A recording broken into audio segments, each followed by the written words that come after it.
What rubbish! What balderdares!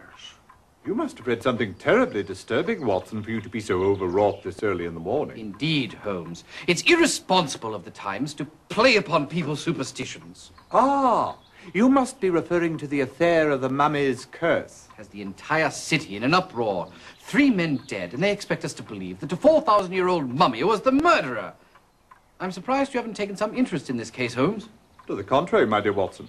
I have made some inquiries, because I dare say I do believe this murderer is a much younger chap.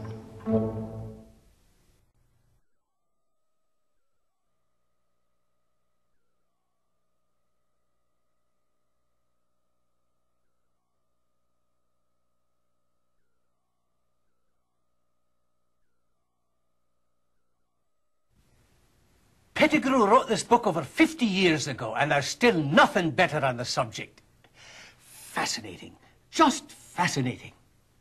And what can I do for you today, Whitson? It's Watson, sir. Watson, yes, of course. We're interested in what you may have learned about this mummy case. Oh, so these days it's mummies you're chasing down with that fella Holmes. It's Holmes, sir. This is what I said now, isn't it, Whitson? Yes, I believe you did, sir. Let me show you what I found so far. This is the bit of linen that was found round the neck of James Windibank. I examined it thoroughly, and it is quite old, perhaps thousands of years. However, it is not the murder weapon. Are you certain of that? Aye. The linen is quite old, but it's not at all strong enough to strangle a grown man. Very interesting, sir. I also found something quite fascinating. Take a look through this glass. Do you see those short hairs on the fabric? They look precisely like hairs. Of course they look like hairs. But what kind of hairs? They're not human hairs. They're dog hairs. Now, look at this.